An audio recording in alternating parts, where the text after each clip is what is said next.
Here's a good one for you. A former Kentucky FBI agent pleads guilty to federal charges of stealing guns from storage. Haha, yes, trust the feds. Before I get into that, I'd like to thank the sponsor of the video, and that's the Sonoran Desert Institute. I know a lot of you out there are just like me, and we like to repair, modify, and upgrade our own guns. If you're looking to take your hobby to the next level, then the Sonoran Desert Institute can help you. The online programs at SDI cover all kinds of things that we're into. Armorers courses, gunsmithing, ballistics, all the things. Plus, the tools and materials you need are shipped directly to your door for hands-on practice. It's never been a better time to get an education on what you actually can use on the job and make money doing it. So what are you waiting for? Head over to sdi.edu/GNG to learn more. Link is in the description and in the pinned comment. Thanks to SDI for being a sponsor of this channel long term. Guys, this channel brings you the truth, the news as it happens, whether people like it or not. And if you're into the plain, unfiltered, just no bias truth, and think the Second Amendment is more important than the FBI, like this video and subscribe to Guns and Gadgets down below. Let's get into this one. Michael Van Alsten, a former FBI agent, pleaded guilty to obstruction of justice and possessing an unregistered firearm. And he got off easy. He was originally charged with possession of a firearm made in violation of the National Firearms Act, possession of an unregistered firearm, and unlawful transfer of a firearm to an out-of-state resident. If we did that, we would be looking at least a decade in prison, at least a $250,000 fine, and wait till you see what happened to old Van Alsten. Well, former agent Van Alsten allegedly removed 2 illegal firearms from a suspect's home, transported them to an FBI office for storage, but later stole them from the evidence room and took them to his residence.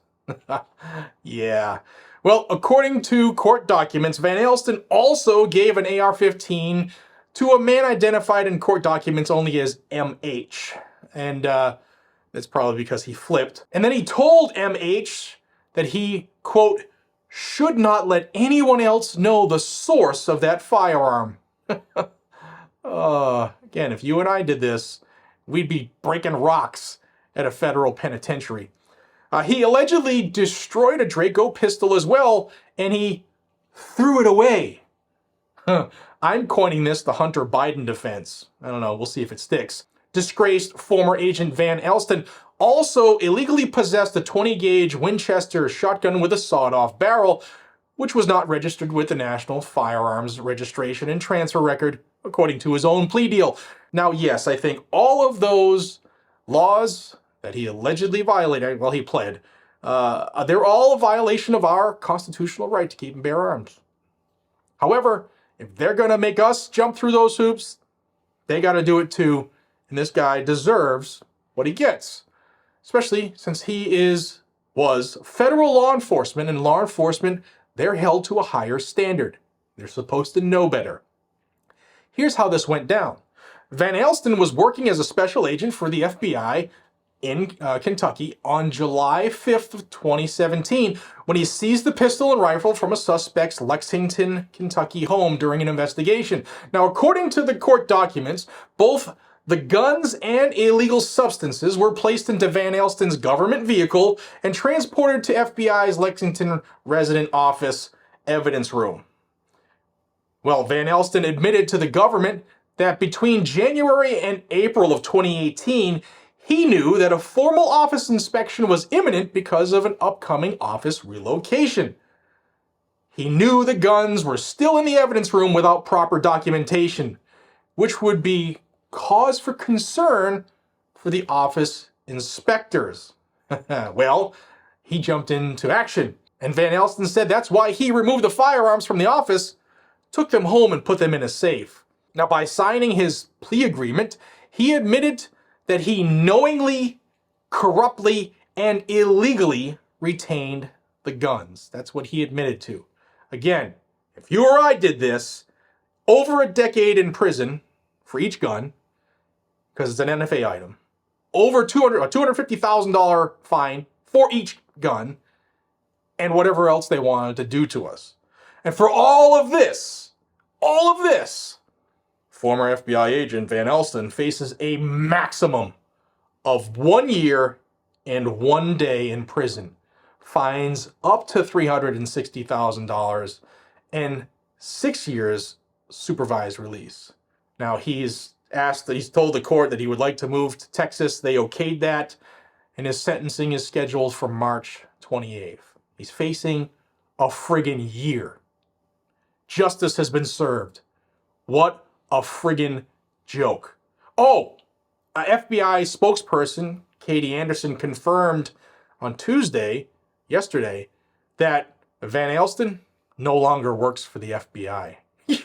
You think? Shocker. He should be doing 30 years in prison if it were you or I, right? A year and a day, maximum. Now, how did this investigation start? This is interesting. Well, Van Elston received a visit from the Versailles Police Department, who showed up at his residence on July 9th of 2021 to investigate a domestic violence allegation lodged against him. As a result of that incident, he faced charges of domestic assault and battery and strangulation. And that's what got him into this jam. Now, the Woodford County grand jury, they declined to indict him on those charges in September of 2022. That doesn't mean he's innocent, doesn't mean he's guilty, just that the grand jury declined to indict an FBI agent of domestic violence and strangulation. Tell me if you've heard that before. So Van Elston then filed a federal lawsuit against the police officers who investigated him, claiming they violated his civil rights, and that lawsuit is still pending. I ask you, is our right to keep and bear arms more important than anything that happened in this case?